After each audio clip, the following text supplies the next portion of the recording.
Good afternoon. Welcome to this video. It is titled They Don't Want to Heal. So I'm going to start by introducing myself. My name is Imani and I am a Reiki master, a meditation coach. I make baths. I'm an intuitive reader. I listen. I listen. That's one of my favorite things to do is listen to people. So, today's video is titled They Don't Want to Heal. Since I've been doing this work, I get a lot of questions with clients and just within random conversations with friends, random people is this stuff is great. Why aren't more people healing or investing in their healing? And long story short, they don't want to. And they don't want to isn't just clear cut. There are certain branches off of that influences their need of not wanting to. So number one, they might not see themselves of importance because healing requires paying attention. And if nobody's paying attention to you when you're first developing from babyhood to childhood to toddlerhood, elementary, middle school, teenage years, then that's going to translate that you're not of importance because healing requires someone to pay attention to you.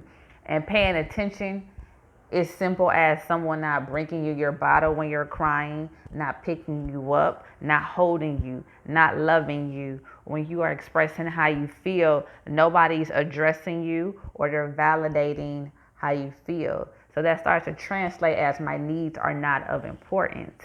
It could also come across as you may have interests, you may need certain supplies to support and enhance your talents, and maybe you didn't get the support that you needed. It can also go down to educational needs.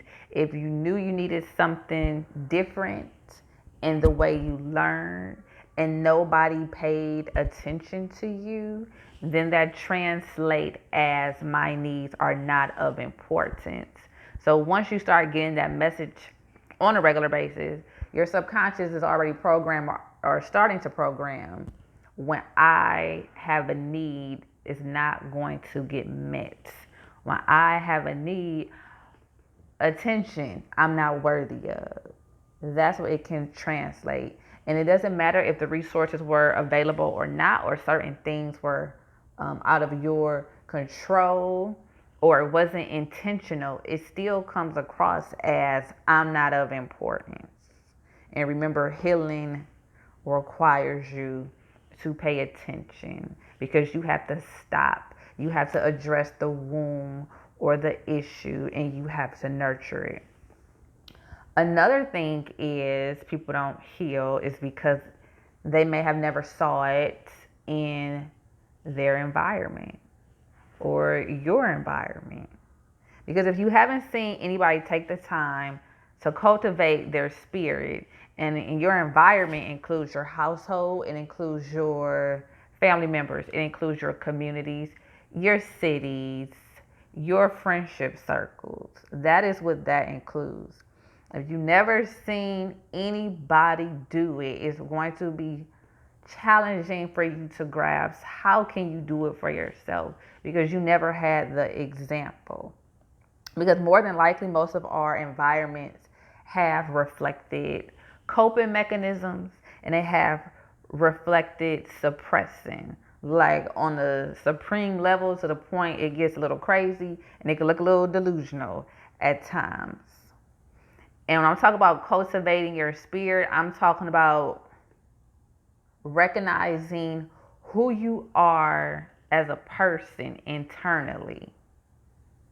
I'm talking beyond career development. I'm talking about what does your spirit need to thrive, to grow, to evolve. Those things you can't put your finger on. That's what we're talking about. We're talking about cultivating your spirit. We're going beyond career development. We're going beyond going to school every day. We're going beyond people going to church every day. These are things that make people think you're working on yourself, because all those things are great: career development, religion, spirituality, all of that. But if you're not really actively tuning into yourself throughout those processes, you're basically just going through the motions and not seeing it. You don't know what it looks like. You don't know how to go about it. And then you want to bring it up to somebody. It's like people are looking at you a little bit crazy. And when you tap into your spirit and you start your healing, that includes breaking down the shadows, the things you like to keep hidden. If you've never seen nobody do that, you really don't know how to do that. Because we've mostly seen people run from their shadows through drugs, through the alcohol, through the overworking, through the depression, through the sex addictions, through gambling, judging, finger pointing, criticizing others, being wrapped up in celebrity lives. We are really given a platter of things to distract us in our environments, to distract us from ourselves. We're basically masters at depression. Not depression, well, shit, depression. We're also masters at suppressing. And we also have been collectively groomed to present ourselves as if everything is okay when internally people are breaking down. We're well versed in creating pains and covering our scars. And another reason why people don't like to heal is because they really enjoy being the victim. This is not to take away from anybody that's experienced any type of trauma, abuse, all of that. Because we have to be, let's be clear, everybody has experienced some type of pain, some type of trauma, some type of abuse, some type of mishandling. Whether it was physical, emotional, spiritual, it has happened, okay? So, with that being said, on to our victims. When it comes to the victim mentality, some people really thrive in that space and they really think what happened to them is who they are. And it's really hard for them to see themselves beyond that point. And this is not to negate to say that anything did not happen to you. But instead of saying, hey, I need help with XYZ, the victim mentality and energy, they basically want to run you down memory lane to death because that's where they feel comfortable. They are addicted to hearing the, oh, oh my God, oh. They are addicted to that sound, that vibration of, oh, somebody feeling sorry for them. Sometimes they just like telling the stories just to hear the sound. There's really an absence of what do I need to do next? What are the next steps that I need to take? There's nothing wrong with expressing what happened to you, but at some point, there has to be a shift. Because the more you tell that story, the more you are embedded in that experience. And the more it still becomes like a present day reality that can cause blockages in the things that you want to attract or you want to manifest. Because when it comes to being in that victim energy, at what point do you recognize that a new story needs to be told? At what point are you going to tell the story of how you overcame, or this is how I healed myself, let me help you? Because there's a point where you are inspiring people with triumph and not the trauma bonding. And I think a lot of us get stuck in telling stories where we're not moving out of the trauma bonding. And I see a lot of it on social media. A lot of people would just sit up there and be like, oh, I'm sad. I feel this way. I feel that way. And then what they're doing is basically playing upon your emotions, because what you're going to notice is they may, I'm going to call it, it's a cry. Let's call it a cry for help. So they put out this cry for help, but they don't want to be helped.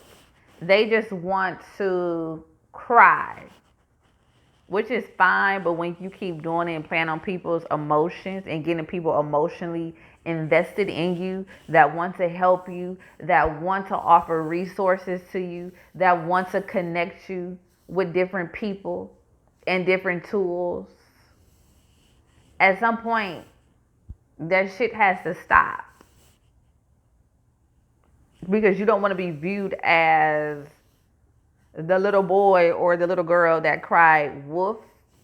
Because at some point, people are going to get tired of hearing that same story. They're like, okay, now what? What else do you want to do? What else do you want to identify yourself as? Are you ready to make some changes? Do you want to change? Some people are just really addicted to the whole woe is me attention. Which brings me to another point when it comes to not healing. It's longevity. A lot of us don't have the longevity gene. And it doesn't matter if this was, we can say, we can't even blame social media as much as people would like to finger point. We cannot blame the world and the inventions that we have, the many luxuries that we have. Because if this was pre-social media days and this was post-social media days, people still lack the ability or the stamina to complete tasks. Because when you lack patience, you rob yourself of experiencing the results. A lot of people think healing happens overnight. They think it happens in 5 seconds. They think it happens from one reading, from one meditation, from one energy session, from one workout. They think this shit is a one and done, and that's not what it is. And it's never going to be that. Most definitely, you may experience immediate relief, but if you really want to see some changes happen, some things shift, you really got to get in for the long haul. It's just not going to happen. It's not a wham bam, thank you ma'am. It's not that type of energy. Like, I would never understand. Now, you gonna always hear me talk about this. I would never understand people that say, I went to therapy one time and it didn't work. Oh, I tried eating this way and it didn't work. You didn't even get a shit a chance. So, of course it's not going to work. Like, come on now, let's make it make sense. Because certain small moments of trauma, because most trauma some of it is long, depending on what the situation is. Some of it that you experience it happens in split seconds, but it affects you for a long time, whether that's months, whether that's years, whether that's decades, because that shit is imprinted in you. So you have to take the time to address what has been imprinted and start releasing some of that. And then there's this notion that people, they don't have time to heal. Because healing takes time. So if you are saying you don't have the time, but you invest time in suppressing the shit, holding it in, being a victim, not investing, holding it in, blowing up on people, spending years doing certain patterns, whether that's drinking, whether it's a drug, whether that's hiding through your career, whether that's hiding through a purpose, hiding through a talent. You cannot hide from yourself. Yourself is always there. Now, the time that you spent running gonna be the time that you spent investing in your healing, because it's always going to be there, unless you want to, die with the shit. Have at it. That's you. But the energy that you spend running could be focused on your healing. And a lot of people, and one of the main reasons that people don't like to heal or address themselves or get up in them shadows is because they are scared to feel.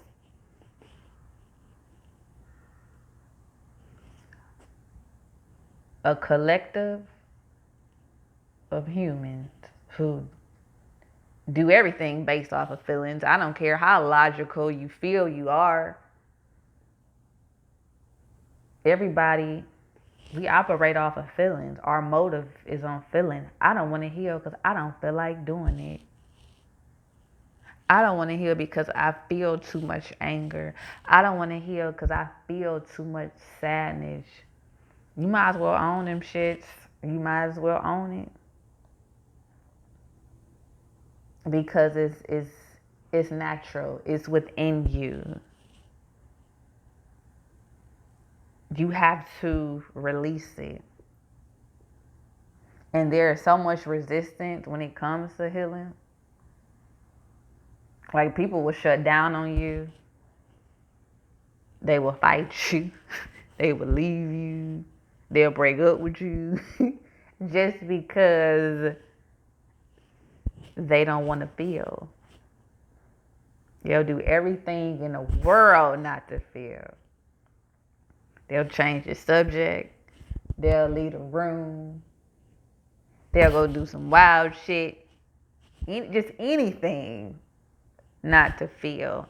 And that behavior is connected to the illusion of control.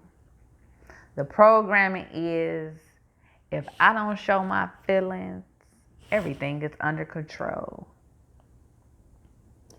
And I'm here to let you know that that is a lie. Because all emotions, they need an outlet. Because they're going to do one or two things. One, they're going to take over you internally. And when I'm talking about internally, I'm talking about that is when we have the body reaction. Because once you are releasing, the body is holding it in. The body can only take so much before it starts letting you know, hey, my back hurt, my knee hurt, my ankle hurt, my elbow, my shoulder, my neck, my blood pressure, my anxiety, my depression, my other mental imbalances. Some people say they just want to leave, suicide, they want to go. All of that as a result is from holding that shit in. You have to let it out or it's going to take over. So then you may pop up like, why do I have high blood pressure? Why I'm having panic attacks? Your body has absorbed so much because emotions are very powerful. And when your body holds it in, it's going to explode somewhere. Somewhere. A lot of these imbalances, diseases, some of them may be karmic, some of them may be from a past life, but a lot of it is connected to the explosive emotions that you are holding in, the explosive emotions that you want to be forever attached to. Another way from holding it in, it basically can prevent you from getting something that you want. There are many relationships that I have observed and heard.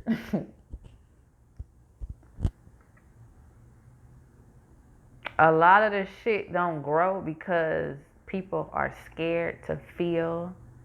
People are scared to express how they feel. People feel like they don't matter. People just want to be in control. They want to look fucking cool. It's crazy. And when you hold on to that illusion of control, you are blocking yourself from having happy and healthy and healing experiences. And that could be anything from love, being more assertive in your career, hell, just enjoying life, just going outside. This is beautiful. Nature is beautiful. People are beautiful. I am enjoying life. It can rob you from the most simplest things that we take for granted. And when you're not feeling your emotions, you're just coping. And you can only cope and ignore things for so long.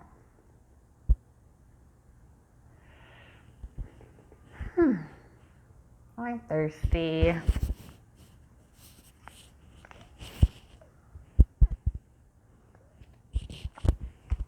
So, another point, another aspect of people not wanting to healing, they don't want to heal, is because healing takes radical change. And if you are comfortable being how you are, healing ain't gonna sound too cute to you. Because it's not, it's a beautiful journey. We can just call it like beautiful chaos. That's what we can call it.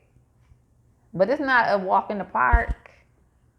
It's not, hey, I got these new shoes. It's a little bit more that. Because for healing to happen, drastic changes have to occur. And most of the times that starts with the awareness, the conscious decision that is followed by action. And transformation basically occurs by doing the opposite of your comfort zone. So just think of a person that wants to get in shape. And that can entail going from not giving a damn about your body at all to working out 3 and 4 times a week, eating more healthier foods, releasing certain patterns when it comes to eating certain things, drinking certain things. You basically have to go from ground zero. And you have to create something, I'm hearing like at a quicker speed, at a faster speed. You really have to pick up the pace when it comes to healing and transformation, because it has to be radical. It has to be spontaneous. You really have to say fuck it. And it has to be spontaneous because you may talk yourself out of doing it. You may say, oh, I'm gonna wait till January 1st. I'm gonna wait till the springtime. I'm gonna wait till 222. You know, it just be all kinds of shit. Just like, it has to be spontaneous. It can't be planned. It could be intentional, but it can't be planned. Because when it comes to being intentional, you're open to the many possibilities. So keep that in mind. And then the comfort zone, oh my gosh. Leaving the comfort zone is going to require you to leave familiar places, familiar spaces, and familiar faces. And that's where a lot of people want to stay. Because what happens is when you choose radical change, when you choose to be spontaneous in your journey, we seem to forget that when we move on, we're naturally going to let go. We may naturally release these things. And there's always resistance to the change. But the interesting thing is, when you left preschool, daycare, high school, you left familiar shit behind and you were okay. Whether you went to college, whether you did a service, a trade, a career, a hustle, The people change. Your environment change. You were okay. You ain't die. I'm pretty sure you are in a better position because that's what happens when we graduate from different stages in life. That's what happens when we choose to make changes in life. You get rewards. You really do. You have to remember that part. And just remember, because people is a big thing with people when it comes to making change. If they was meant to be there, they would still be there. You know? And then changes are perceived for some reason as punishment and not the catalyst to your evolving.